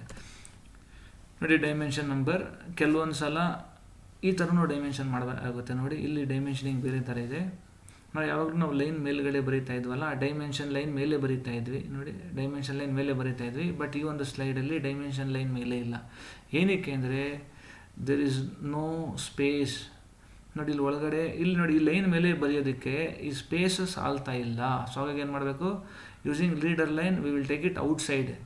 Using leader line we will take outside and then we write the dimension number. So the dimension number should be given outside either of the extension lines. Yavaga when there is not enough space, when there is no space we need to write the dimension number outside when there is no space. So this is the good practice, this is the poor practice. ನೋಡಿ ಯಾವಾಗಲೂ dimension line ಮೇಲೇ ಬರೀಬೇಕು. ಇಲ್ಲೂ ಅಷ್ಟೇ ಮೇಲೇ ಇದೆ, but ಇಲ್ಲಿ ಒಳಗಡೆ ಬಿಟ್ವೀನ್ ದ ಎಕ್ಸ್ಟೆನ್ಷನ್ ಲೈನ್ಸ್ ಬರೆಯಬಹುದು. ಔಟ್ಸೈಡ್ ದ ಎಕ್ಸ್ಟೆನ್ಷನ್ ಲೈನ್ಸ್ ಬರೀತಾ ಇದ್ದೀವಿ. ಏನಕ್ಕೆ ಅಂದರೆ ಇದು ಅಗಲ ಕಮ್ಮಿ ಇದೆ, ಇಲ್ಲಿ ಬರೆಯೋದಕ್ಕೆ ಜಾಗ ಸಾಲ್ತಾ ಇಲ್ಲ ಅಂತ ಹೇಳ್ಬಿಟ್ಟು, ಹಾಗಾಗಿ so this is poor practice. ನೋಡಿ ಇಲ್ಲಿ ಜಾಗ ಸಾಕಾಗಲ್ಲ. ನೋಡಿ ನಾನು ಈಗಷ್ಟೇ ಹೇಳಿದೆ, here the space is not enough. So when we are writing 16.25 it is coming on the extension line ಮೇಲೆ ಬರ್ತಾ ಇದೆ. ಸೊ ಹಾಗಾಗಿ it is A poor practice. Always follow good practice. So dimension number is nothing but a numerical value. It is also called as dimension figure. Always it has to be written on the dimension line. So there are different types of dimensioning methods. ಅಲ್ಲೂ ಕೂಡ ನಿಮಗೆ ಗೊತ್ತಾಗುತ್ತೆ. ಇವಾಗ ನಾನು ಸದ್ಯಕ್ಕೆ line ಮೇಲೆ ಅಂತ ಹೇಳಿರ್ತೀನಿ, because that is the most common way of dimensioning. ಮತ್ತು ಕೆಲವೊಂದು ಯೂನಿಡೈರೆಕ್ಷನಲ್ ಸಿಸ್ಟಮ್ ಅಂತ ಮತ್ತೆ ಇನ್ನೊಂದು ಸಿಸ್ಟಮ್ ಬರುತ್ತೆ. ಅಲ್ಲಿ ನಾವು ಬಿಟ್ವೀನ್ ದ ಡೈಮೆನ್ಷನ್ ಲೈನ್, ಅಂದರೆ ಡೈಮೆನ್ಷನ್ ಲೈನ್ನ ಬ್ರೇಕ್ ಮಾಡಿ ಮಧ್ಯದಲ್ಲಿ ಬರಿತೀವಿ. ಅದನ್ನು ಕಮ್ಮಿಂಗ್ ಸೆಷನ್ಸಲ್ಲಿ ನಾವು ನಿಮಗೆ ತಿಳಿಸ್ಕೊಡ್ತೀವಿ. ಸದ್ಯಕ್ಕೆ ಡೈಮೆನ್ಷನ್ ಲೈನ್ ಮೇಲೆ ಇರಬೇಕು. ಮತ್ತು ಡೈಮೆನ್ಷನ್ ನಂಬರ್ ಅಂದರೆ it is a numerical value. It shows what is the exact size, ಅದನ್ನು ರೆಪ್ರೆಸೆಂಟ್ ಮಾಡುತ್ತೆ. Let us go for the next lines. So sometimes construction lines are also required for dimensioning. It sometimes, but majority of the times extension line is enough, dimension line is enough, the dimension figure or dimension number is enough, leader lines is enough. Sometimes we require some construction lines also. It is rarely used. So in general, well, let us know what is construction line. A construction line is a thin line drawn to indicate the dimension lines. So it is a thin line. It is very, very less importance. And at present, we shall give less importance to construction lines. We shall give more importance to extension lines, projection lines. Extension line andru onde, projection line antu andre. Construction line antandre gottaಯ್ತಲ್ವಾ? So it is a thin line drawn to indicate the dimension line. I have gone to the next slide. So this is the arrowheads. The next important element of dimensioning is arrowheads. Arrowheads ಅಂದರೆ ಏನು? ನಾನು ಹೇಳಿದೆ, arrowheads are used to terminate the dimension line. ಹಾಗಷ್ಟೇ ಸ್ಟಾರ್ಟಿಂಗಲ್ಲಿ ಹೇಳಿದೆ, elements of dimensioning ಬಂದಾಗ arrowheads are use to terminate the dimension line. ಎಲ್ಲಿ ಶುರು ಆಯಿತು ಡೈಮೆನ್ಷನ್ ಲೈನ್ ಮತ್ತು ಎಲ್ಲಿ ಎಂಡ್ ಆಗ್ತಾ ಇದೆ, ಎಂಡಿಂದ ಎಂಡಿಗೆ. ನಾವು ಸಿಂಪಲಾಗಿ ಹೇಳ್ಬೇಕಂದ್ರೆ ಆರೋ ಮಾರ್ಕ್ ಆಗ್ತಾ ಇದ್ವಲ್ಲ ಡೈಮೆನ್ಷನ್ ಮಾಡಬೇಕಂದ್ರೆ, ಲೇಬಲ್ ಮಾಡಬೇಕಾದ್ರೆ ಸ್ಕೂಲ್ ಡೇಸಲ್ಲಿ ಅದನ್ನು ನಾವು ಆರೋ ಹೆಡ್ಸ್ ಅಂತ ಕರಿತೀರಿ. ಇಲ್ಲಿ ಟೆಕ್ನಿಕಲ್ ವರ್ಡ್ಸಲ್ಲಿ ಆರೋ ಮಾರ್ಕ್ ಅಂತ ಕರೆಯಲ್ಲ, ಆರೋ ಹೆಡ್ ಅಂತ ಕರಿತೀರಿ. ಆರೋ ಹೆಡ್ ಯಾವ ಥರ ಇರುತ್ತೆ ಅಂತ ನೋಡೋಣ ಒಂದ್ಸಲ ನೋಡಿ. Arrow heads are use to terminate the dimension line. Usually the arrow head must include angles of minimum 15 degree. ಒಳಗಡೆ ಇದೆಯಲ್ಲ ಆ್ಯಂಗಲ್ಲು ಮಿನಿಮಮ್ 15 ಡಿಗ್ರಿ ಇರಬೇಕು. 15 ಡಿಗ್ರಿಗಿಂತ ಕಮ್ಮಿ ಇರಬಾರ್ದು. 15 ಡಿಗ್ರಿಗಿಂತ ಜಾಸ್ತಿ ಇರ್ಬೋದು, ಬಟ್ 15 ಡಿಗ್ರಿಗಿಂತ ಕಮ್ಮಿ ಇರಬಾರ್ದು. Minimum 15 degree. ಮತ್ತು the arrow head must be closed and filled. I will tell you what is that. ನೋಡಿ, this is the closed and filled. ನೋಡಿ, ಇಲ್ಲಿ 3 ಥರ ಆರೋ ಹೆಡ್ ಇದೆ. ಫಸ್ಟ್ ಒನ್ ಈಸ್ ನೋಡಿ ಕ್ಲೋಸ್ಡ್, ಕ್ಲೋಸ್ ಆಗಿದೆ, ಓಪನ್ ಇಲ್ಲ, close ಆಗಿದೆ, ಬಟ್ ಫಿಲ್ ಆಗಿಲ್ಲ ಅಂದರೆ ಒಳಗಡೆ ಶೇಡ್ ಆಗಿಲ್ಲ. ಫಿಲ್ ಅಂದರೆ ಶೇಡ್ ಆಗಿಲ್ಲ. ಇಲ್ಲಿ ನೋಡಿ, ಇದು ಓಪನ್ ಆರೋ ಹೆಡ್. ನೋಡಿ, ಇಲ್ಲಿ ಕ್ಲೋಸ್ ಆಗಿಲ್ವಲ್ಲ, ಅದಕ್ಕೆ ಓಪನ್ ಆರೋ ಹೆಡ್ ಅಂತ ಕರಿತೀವಿ. ಇದು ಕ್ಲೋಸ್ಡ್. ನಾವು ಯಾವ್ದು ಯೂಸ್ ಮಾಡಬೇಕು? Closed and filled. Arrow head must be closed. Arrow head must be closed. Arrow head must be closed and also it has to be filled. There are 3 types of arrowheads. First one is open. Next one is closed. Third one is closed and filled. Always use the closed and filled. ಇಲ್ಲಿ ಒಂದು rule ಏನು ಅಂತಂದರೆ, ಒಂದು rule ಆರೋ head ಬರೀಬೇಕಾದ್ರೆ ಒಂದು major rule ಏನು ನೆನ್ಪಿಟ್ಕೋಬೇಕು ಅಂದರೆ, ಒಳಗಡೆ ಇರೋ ಆ್ಯಂಗಲ್ಲು 15 ಡಿಗ್ರಿಗಿಂತ ಜಾಸ್ತಿ ಇರಬೇಕು. ಮತ್ತು width of the arrow head ಇದೆಯಲ್ಲ, ವಿಡ್ತ್ 1 mm ಇದ್ದರೆ ಲೆಂತ್ ಅದ್ರ 3 ಪಟ್ಟು ಇರಬೇಕು. Length of the arrow head is 3 times the width. That we need to remember. So out of the 4 types of arrowheads, type 1 is preferred the most. ನೋಡಿ, ಇಲ್ಲಿ ಇಷ್ಟು ಥರ ಬರೀಬೋದು. ನಾನು ಹೇಳಿದೆ ನಿಮಗೆ ಕ್ಲೋಸ್ಡ್. ನೋಡಿ, ಇದು ಕ್ಲೋಸ್ಡ್ ಆರೋ ಹೆಡ್ಡು, ಇದು ಅಷ್ಟೇ ಕ್ಲೋಸ್ಡೇನೆ, ಬಟ್ ದ ಲೈನ್ ಇದೆಯಲ್ಲ ಒಳಗಡೆ ಅಲ್ಲ ಪೂರ್ತಿ ಎಳ್ಕೊಂಡು ಹೋಗಿದ್ದಾರೆ. ಅಂದರೆ till the tip of the ಆರೋವರೆಗೂ ಲೈನ್ ಒಳಗಡೆ ಮಾಡಿದ್ದಾರೆ. ಇದು ಓಪನ್ ಆರೋ ಹೆಡ್. ನಾವು ಯಾವ ಥರ ಯೂಸ್ ಮಾಡ್ತೀವಿ ಅಂದರೆ, ನಾವು ಯೂಸ್ ಮಾಡೋದು ಈಗಷ್ಟು ಹೇಳಿದ್ನಲ್ಲ, closed and filled is the most commonly used. Arrow head should be closed, ಮತ್ತು ಅದು ಶೇಡ್ ಆಗಿರಬೇಕು ಒಳಗಡೆ. ತುಂಬ ಡಾರ್ಕಾಗಿ ಮಾಡೋಂಗಿಲ್ಲ, ಚೆನ್ನಾಗಿ ಕಾಣಿಸೋದಿಲ್ಲ. So it is a closed and filled arrow head is the most commonly use type arrow head. Arrow heads why they are used? Arrow heads indicate or it shows the termination. ಅಂದರೆ terminate the dimension line. ಎಲ್ಲಿ ಶುರುವಾಯಿತು, ಎಲ್ಲಿ end ಆಯಿತು, ಎಲ್ಲಿಂದ ಎಲ್ಲಿಗೆ. ಆರೋ head ಇಲ್ಲ ಅಂದರೆ starting point ಯಾವುದು, ಎಂಡಿಂಗ್ ಪಾಯಿಂಟ್ ಯಾವುದು ಗೊತ್ತಾಗಲ್ಲ. So this is one of the element of dimensioning. Next we are going for the next element, that is leader lines or pointer lines. So already I have said what is leader line and pointer line in the beginning itself. I had said you sometimes in the components, some interior components has to be labeled, but inside the figure we should not label or we should not dimension. Always dimensioning should be outside the figure. So that is why we are using leader lines. So what are leader lines? Even leader lines are thin continuous lines. Leader lines are thin continuous lines drawn from a dimension figure to feature to which it refers. ಯಾವ ಫೀಚರ್ನ ನೀವು dimension ಮಾಡ್ತಾ ಇದ್ದೀರಾ other ಫೀಚರ್ಸ್ನ ತೋರಿಸೋದಕ್ಕೆ use ಮಾಡ್ತೇವೆ. To show using a continuous line. ಮತ್ತು one end of the leader line always it should terminate with arrow head. ನೋಡಿ, one end of the leader line terminates either in an arrow head or a dot. ನೋಡಿ, dot ಮುಖಾಂತರ ಅದು ತೋರಿಸ್ಬೋದು. Arrow head always show using arrow head. Arrow head ಮುಖಾಂತರ ತೋರಿಸ್ಬೇಕು. ನೋಡಿ, ಇವಾಗ ಇಲ್ಲಿ for example go here. So year there is a circle inside this component. So inside the figure we should not dimension. ನೋಡಿ, this is the outermost boundary of the figure. Inside the figure we should not dimension. So using leader line, but I am taking it out. So always use your leader line terminates with the arrowhead, minimum 1. So here you can observe. So this is a leader line. So here we have, there is a note. So this is the note, cutting plane line. So this line is a cutting plane line. It is labeled or dimensioned using leader line. One end of the leader line is always terminate. It should terminate with a arrowhead.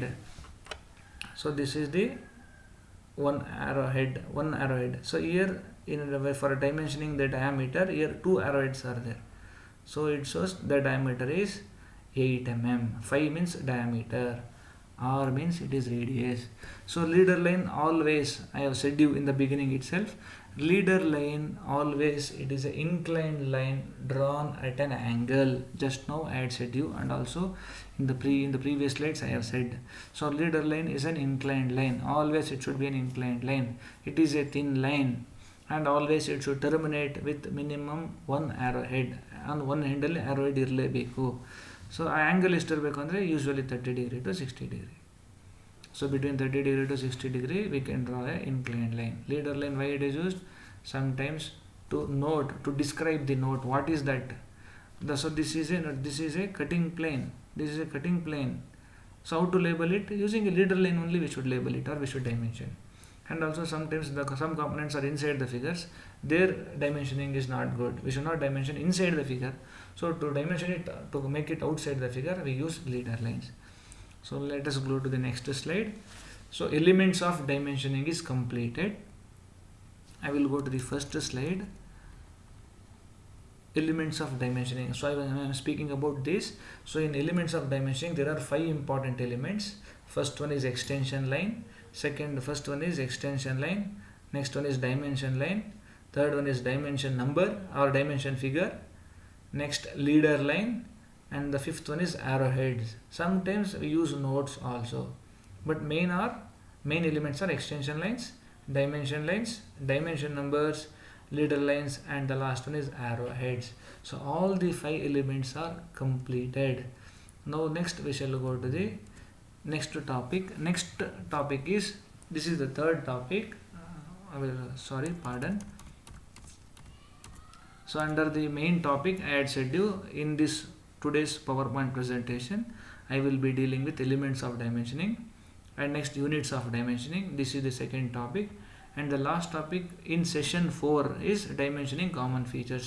Now I am moving on to units of dimension. So what is the unit of dimensioning? Already I have said you, mm. Always we should use mm. The dimension unit is millimeter. The dimension unit or the unit of dimension is millimeter, that is mm. Always it is mm. The unit of the dimension is omitted while writing the dimension figure. I have said you, when you are dimensioning above the dimensional line we should write only the number. We should not write mm ಅಂತ mention ಮಾಡೋ ಹಾಗಿಲ್ಲ, ಬರೆಯೋ ಹಾಗಿಲ್ಲ, ಯಾವಾಗಲೂ ಬರೆಯೋ ಹಾಗಿಲ್ಲ. ಲಾಸ್ಟಲ್ಲಿ ಅದಕ್ಕೆ ಏನು ಮಾಡಬೇಕು, ಒಂದು ನೋಟ್ ಹಾಕ್ಬಿಡ್ಬೇಕು. ಫಿಗರ್ ಬರೆದಿದ್ದಾದಮೇಲೆ ಡೈಮೆನ್ಷನಿಂಗ್ ಆದಮೇಲೆ ಕೆಳಗಡೆ ನಾವು ಬರೆದು ಬಿಡ್ತೀರಿ ಆಲ್ ಮೆಜರ್ಮೆಂಟ್ಸ್ ಆರ್ ಇನ್ ಅಥವಾ ಆಲ್ ಡೈಮೆನ್ಷನ್ಸ್ ಆರ್ ಇನ್ ಅಂತ ಒಂದು ನೋಟ್ ಬರೆದ್ಬಿಟ್ರೆ ನಾವು ಫಿಗರ್ ಕೆಳಗಡೆ ಅಂಡರ್ಸ್ಟುಡ್. ನಾವು ಇನ್ನೇನು ಬರ್ದಿಲ್ಲ ಅಂದರೂ ಎಮ್ನೇ, but as a safety precautionary measure we need to write a note at the bottom of the drawing. ಅಥವಾ ಒಂದು ಸಲ ಬರೆದ್ರೆ ಸಾಕು. ಇವಾಗ ಡ್ರಾಯಿಂಗ್ ಶೀಟಲ್ಲಿ ಸುಮಾರು ಡ್ರಾಯಿಂಗ್ಸ್ಗಳನ್ನ ಮಾಡ್ತೀವಿ ನಾವು, ಕೆಳಗಡೆ ಸೆಂಟ್ರಲ್ಲಿ ಒಂದು ನೋಟ್ ಒಂದು ಸಲ ಬರೆದ್ರೆ ಸಾಕು. ಅಂಡರ್ಸ್ಟುಡ್ ಅದು, ಬಟ್ ಆದರೂ ಬರೀಬೇಕು. All the notes are in dimension. The unit of dimensioning is dimension ಅಂದರೆ ಡೈಮೆನ್ಷನ್ ಫಿಗರ್ ಅಥವಾ ಡೈಮೆನ್ಷನ್ ನಂಬರ್ ಪಕ್ಕ ನಾವು ಡೈಮೆನ್ಷನಿಂಗಲ್ಲಿ ಏನೂ ಬರೆಯಲ್ಲ ನೋಡಿ. ಬರೀ 17 ಬರೀಬೇಕು, only 13, it is only 45. We shall not write At last we need to write the note. Let us go to the next slide. So the third main topic in today's dimensioning topic is dimensioning common features. So diameter, how to dimension diameter. See, there are three circles. See, so from here to from this end point to this end point, this is the diameter. You can take here also, this is the end point, here one extension line you can draw, this is also end point, here also you can draw one extension, here also you can show. Okay, in how exactly we can dimension the diameter, that is the representation of this particular slide. So always for dimensioning diameter we should use phi. Greek symbol phi has to be used compulsorily with leader line. See, now there is only circle, so without leader line also we can dimension. So this, see, here I have drawn an extension line, here this is the end point, again I have drawn an extension line. Now this is the dimension line. Dimension line is a line with arrowheads. Now above the dimension line I have written 550. 5 ಅಂದರೆ diameter ಅಂತ ಅರ್ಥ ಯಾವಾಗಲೂ, 6 ಬರೆದ್ರೆ radius. So here 550, 50 ಅಂದರೆ ಏನು, 50 mm. Always dimension unit is ಅಂತ ಈಗಷ್ಟೇ ಹೇಳಿದ್ದೀನಿ, ಆಲ್ವೇಸ್ ಸೊ ಇಟ್ ಈಸ್ 550 ಅಂದರೆ ಡಯಾಮೀಟರ್ 50 ಅಂತ ನೋಡಿ. ಇಲ್ಲಿ ವಿತೌಟ್ ಲೀಡರ್ ಲೈನ್ನ ನಾವು ಡೈಮೆನ್ಷನ್ ಮಾಡಿದ್ದೀವಿ, ವಿತೌಟ್ ಲೀಡರ್ ಲೈನ್, ಬರೀ ಸರ್ಕಲ್ ಇರೋದ್ರಿಂದ. Sometimes we can dimension like this also, use diametrical dimension line. ಈಗೂ ಮಾಡ್ಬೋದು, ಡಯಾಮೆಟ್ರಿಕಲ್ ಈ ಥರನೂ ಮಾಡ್ಬೋದು. ಇಲ್ಲಿ ನೋಡಿ ಫಿಗರಿಂದ ಆಚೆ ತೋರಿಸಿದ್ದೀವಿ, ಇಲ್ಲೂ ಅಷ್ಟೇ ಫಿಗರಿಂದ ಆಚೆ ತೋರಿಸ್ಬೇಕು. ಆ್ಯಕ್ಚುಲಿ ಈ ಥರನೂ ಮಾಡ್ಬೋದು ಒಂದು ವೇ ಅಂತ. ಆದಷ್ಟು ಈ ಥರ ಡೈಮೆನ್ಷನ್ ಮಾಡೋದನ್ನು ಅವಾಯ್ಡ್ ಮಾಡಬೇಕು. ಎಲ್ಲಾದರೂ ಸ್ಪೇಸ್ ಕನ್ಸ್ಟ್ರೈನ್ಸ್ ಇದೆ ಅಂತ ಹೇಳಿದಾಗ ನಾವು ಈ ಥರ ವರ್ಸ್ಟ್ ಕೇಸಲ್ಲಿ ಈ ಥರ ಡೈಮೆನ್ಷನ್ ಮಾಡ್ಬೋದು. Give first preference to this and you can give preference for this also. ನೋಡಿ, using leader lines it has been dimensioned. ಇವಾಗ ನೋಡಿ, ಡೈಮೆನ್ಷನಿಂಗ್ ಇಲ್ಲಿ 550 ಒಳಗಡೆ ಬರೆಯೋ ಬದಲು ಈ ಒಂದು ಸೆಕೆಂಡ್ ಎಕ್ಸಾಂಪಲಲ್ಲಿ ಹಾಗೇ ಮೇಲೆ ಕೆಳ್ಕೊಂಬಂದು ಲೀಡರ್ ಲೈನ್ ಥರ ಮಾಡಿಬಿಟ್ಟು ಅಲ್ಲಿ 550 ಅಂತ ಬರೀಬೋದು. ಪ್ರೀವಿಯಸ್ ಎಕ್ಸಾಂಪಲ್ ತೋರಿಸಿದ್ವಲ್ಲ ಆ ಥರ. So this is how you can dimension the diameter. So I will read out. Circular features like cylindrical parts, for example shafts, pipes, rods, are always dimensioned using diameters. So diameter is indicated by the symbol phi. This is the Greek symbol phi, phi. ನೋಡಿ, without leader line dimensioning ಮಾಡ್ಬೋದು.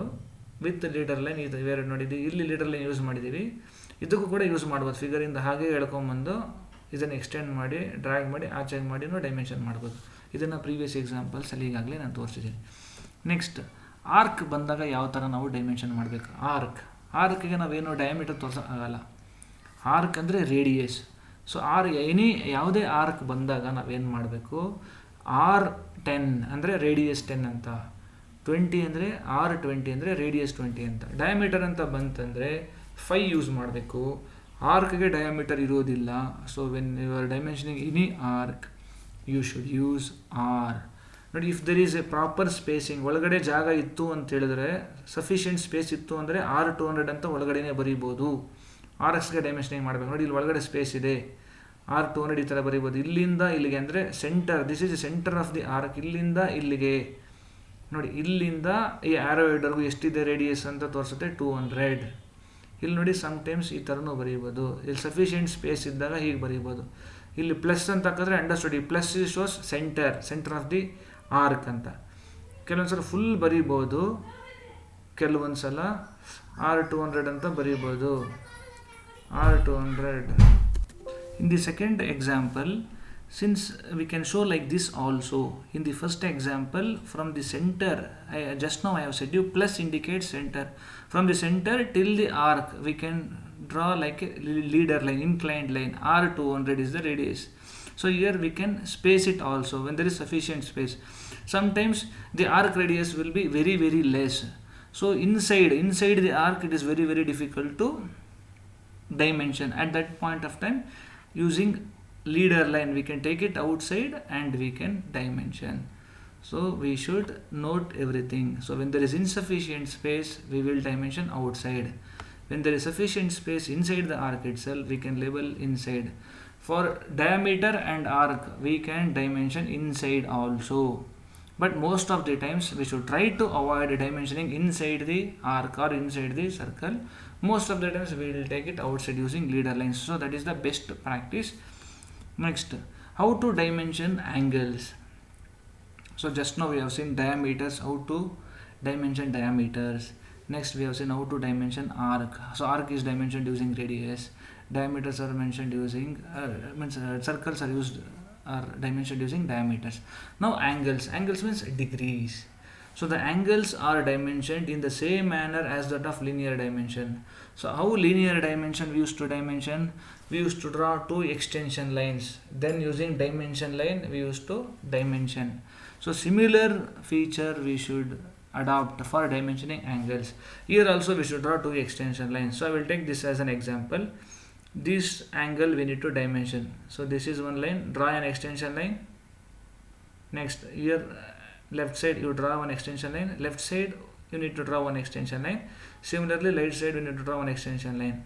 Next we should draw a dimension line, but since it is an angle, it is not like a line. We should draw a dimension line in the form of a curve.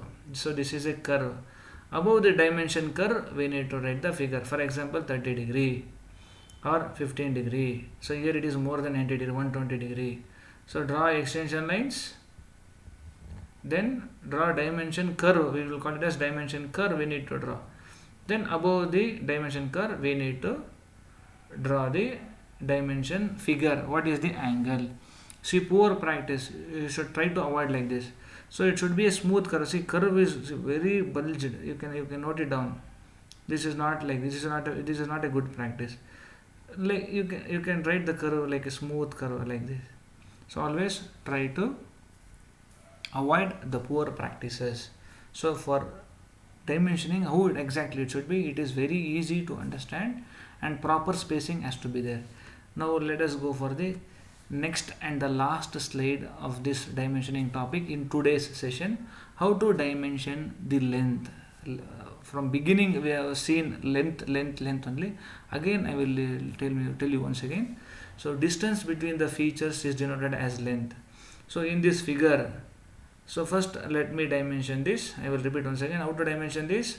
First element we should use dimension extension line. So this is the end point. I will draw an extension line. Next, this is the end point of this. Again here I will draw an extension line.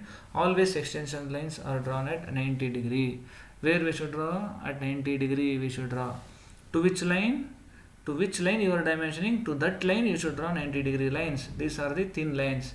Next, what should be the length of the extension line? 1.5 centimeter.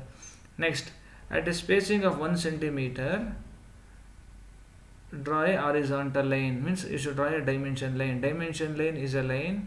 It is parallel to the line to which you are dimensioning. It is a parallel line. So draw a horizontal line. So always in dimension line, arrow to arrow, means arrowheads has to be shown. Which type of arrowhead? Closed and filled we should use. So draw one arrowhead at the left hand side, one at the right hand side. Next you write the dimension figure at the top. So it is 60 in this example. So proper length, proper spacing is mandatory. So this is how we need to dimension. Similarly, I have shown here to dimension. Similarly, the heights or the widths from here to here, how to dimension. First we should draw extension lines, then dimension lines, then arrowheads, then last is a dimension figure. So leader lines, wherever is required, then only we are using leader lines. And even note, so wherever some special dimensioning has to be there we can use note. This is section plane, this is radius, this is diameter. So like that we can use the notes wherever is required. So we have come to the end of the presentation. Almost the presentation is over. Just I will recap. So in today's session 4 topic, I started from dimensioning, and under the dimensioning I explained the elements of dimensioning. After the explaining of elements of dimensioning, then we have discussed unit of dimensioning. What is the unit of dimensioning? And finally we are concluding this particular today's presentation with dimensioning of common features. In common features we have seen how to dimension circles and how to dimension arcs. Next, how to dimension angles, and lastly we are concluding this day's presentation with how to dimension the length.